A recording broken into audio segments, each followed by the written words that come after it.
देखिए, ऊर्जा नीति में पिछली जो भारतीय जनता पार्टी की सरकार थी उसने बदलाव किया।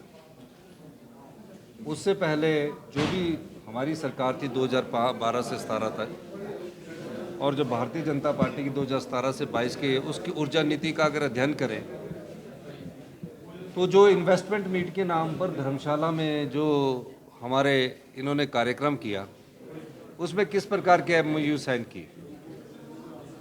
ये कहा गया कि पहले 10 साल में हम 4% बिजली लेंगे और अगले 10 से 25 साल में 8% लेंगे, 25 से 40 साल में हम 12% लेंगे। उस आधार पर वो MOU साइन किए गए और तकरीबन बड़ा फंक्शन किया गया धर्मशाला में, करोड़ रुपए खर्च करके कि हमारे में 10,000 करोड़ का इन्वेस्टमेंट आ रहा है। 26 करोड़ रुपया उसमें खर्च किया गया।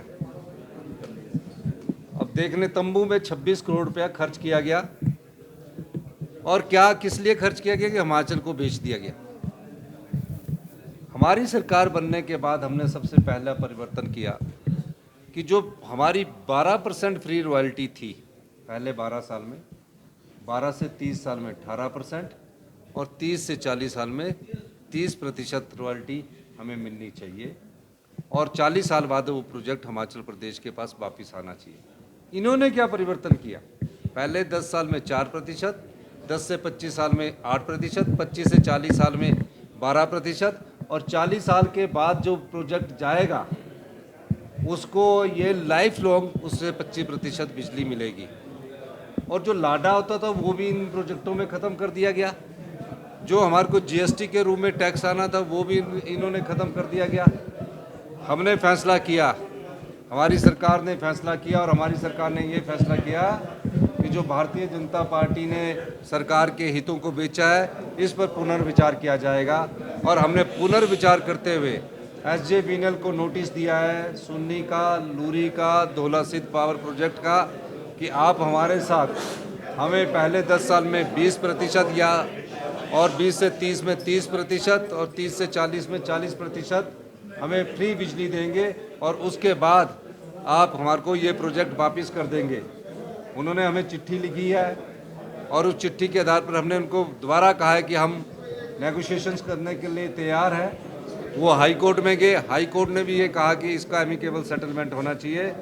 हिमाचल के हितों को ना तो बेचने दिया जाएगा, हिमाचल की युवा पीढ़ी का भविष्य सुरक्षित करने के लिए जो भी ये 4 प्रोजेक्ट है, अगर हमको इसमें फ्री रॉयल्टी मिलती है तो इस पर आगे बढ़ा जाएगा, नहीं तो सरकार अपने दम पर इन प्रोजेक्टों को कार्य शुरू करेगी। विस्तार होना चाहिए, उसमें कौन सी दो राय है।